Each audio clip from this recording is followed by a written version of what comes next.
தாய் வீடு டிசம்பர் 2025. சிறுவர்கள் வாசிப்பு நூல்கள் நூலகம். எழுதியவர் பவி ரவி.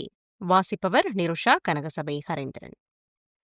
நிலா நிலா ஓடிவா என்ற இந்த பாடல் ஒவ்வொரு வீட்டிலும் ஒலிக்கும் பிரபலமான சிறுவர் பாடலாகும். இந்த பாடல் காலத்தால் அழியாத நாட்டுப்புற பாடலாக இருக்கக்கூடும் என்று நம்பப்பட்டாலும் இதன் வரிகளுக்கு குறிப்பிட்ட ஓர் ஆசிரியரின் பெயர் உறுதிப்படுத்தப்படவில்லை. இருப்பினும் பலராலும் இது குழந்தை பாடல்களின் தந்தை என்று போற்றப்படும் அழ வள்ளியப்பா அவர்களின் எழுத்துகளுடன் தொடர்புடையதாக கூறப்படுகிறது. எதுவாக இருந்தாலும் இது தலைமுறை கடந்தும் சிறுவர்களை கவரும் ஒரு மந்திர பாடலாகும். இன்றைய இணைய உலகில் முன்பை விட அதிகமான சிறுவர் நூல்கள் கிடைக்கின்றன. மின்னூல்கள், இணைய நூல்கள், பல்வேறு எழுத்தாளர்கள் மற்றும் பல கதை களங்கள் உருவாகி வருகின்றன. சமூக சூழல் மாறிய போதும் சில நூல்கள் காலத்தால் அழியாத புகழுடன் நிலைத்து நிற்கின்றன. அவையே கிளாசிக் சில்ட்ரன்ஸ் லிட்ரேச்சர் என்று அழைக்கப்படுகின்றன. உலக சிறார் இலக்கியத்தின் அடித்தளமாகவும் தலைமுறை தலைமுறையாக வாசிப்பை தூண்டும் ஊக்கமாகவும் சில புகழ்பெற்ற படைப்புகள் நிலை பெற்றுள்ளன.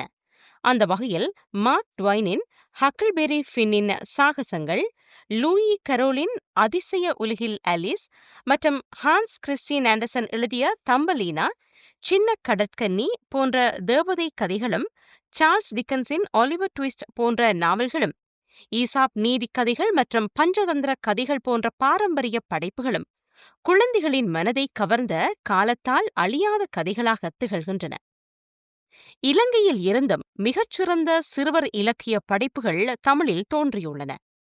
தமிழில் வெளிவந்த முதலாவது சிறுவர் பாடல் நூல் யாழ்ப்பாண புலவர் தம்பிமுத்துப்பிள்ளை என்பவர் 1886ஆம் ஆண்டு எழுதி வெளியிட்ட பாலிய கும்மி என்பதே ஆய்வாளர்களின் கருத்தாகும். ஈழத்து சிறுவர் பாடல் மரபுக்கு வளமும் வனப்பும் சேர்த்த நவாலியூர் சோமசுந்தர புலவர் தலை சிறந்த குழந்தை கவிஞராக நம்மிடையே எப்போதும் போற்றப்படுகின்றார்.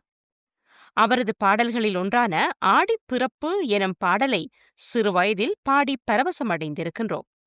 ஆடிப்பிறப்பு வந்தாலே அவர் எழுதிய இப்பாடல் உயிர்ப்பு பெற்று இன்றும் குழந்தைகளால் பாடப்படுவதை காணலாம்.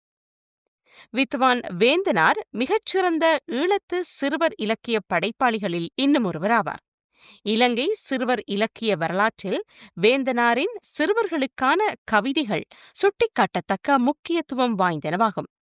அவர் படைத்த காலை தூக்கி கண்ணில் ஒற்றி கட்டிக்கொள்ளும் அம்மா, பாலை காய்ச்சி சீனி போட்டு பருகத்தந்த அம்மா இன்றும் சிறுவர்களால் விரும்பி பாடப்பட்டு வருவது இவரது படைப்புகளின் நீடித்த செல்வாக்குக்கு சான்றாகும்.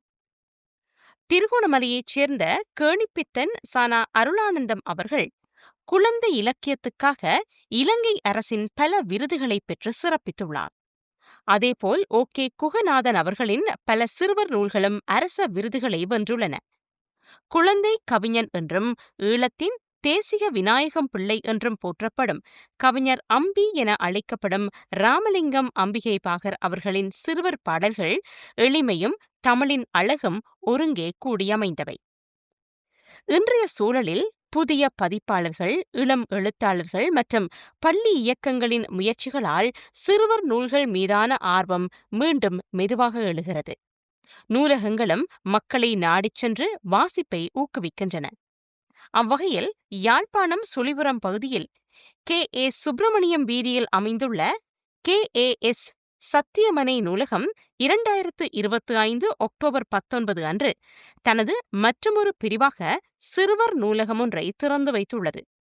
சிறார் நூல்களுக்காக முற்று முழுதுமாக அமைக்கப்பட்ட இந்த புதிய நூலகத்தை எழுத்தாளர் திக்கவலை கமால் அவர்கள் திறந்து வைத்தார். மேலும் இந்த சிறுவர் நூலகம் புதிய தொழில்நுட்பத்தை உள்வாங்கிய பகிர்வு கருவிகளை கொண்டிருப்பது சிறப்பம்சமாகும்.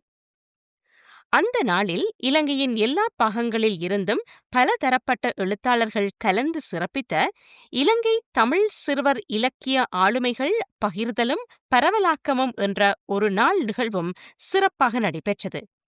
இந்நிகழ்வில் கேணிப்பித்தன், திக்கவலை கமால், கோகிலா மகேந்திரன், ஓகே குணநாதன், அகலங்கன், HM நிசார், சோ தேவராஜா என பல முக்கிய எழுத்தாளர்கள் மற்றும் ஆளுமைகள் கலந்து கொண்டு சிறப்பித்தனர்.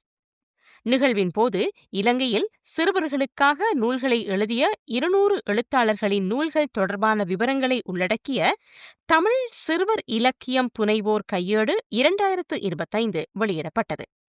அத்துடன் அண்மையில் மறைந்த எழுத்தாளர் திருமதி வள்ளியம்மை சுப்பிரமணியம் எழுதிய 2 நூல்களும் வெளியிடப்பட்டன.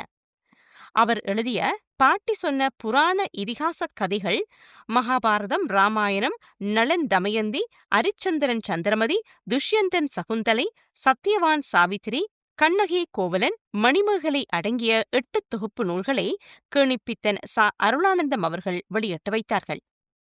மேலும் பாட்டி சொன்ன கதைகள் 2ஆம் பாகத்தினை எழுத்தாளர் திருமதி கோகிலா மகேந்திரன் அவர்கள் வெளியிட்டு வைத்தார்கள். சிறுவர்கள் வாசிக்கும் புத்தகங்கள் அவர்களின் வாழ்வை வடிவமைக்கின்றன. அவை அவர்களை சிந்திக்கவும் உணரவும் கற்றுக் கொடுத்து தெளிவான சிந்தனை கொண்ட நல்ல மனிதர்களாக எதிர்காலத்தில் உருவாக உதவுகின்றன. எனவே ஒவ்வொரு சிறுவரின் கையிலும் ஒரு நல்ல புத்தகம் இருப்பது அவசியம். அது அவர்களின் எதிர்காலத்தை ஒளிரச் செய்யும் தீபமாக விளங்கும்.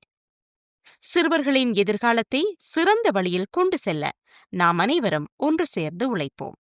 நன்றி.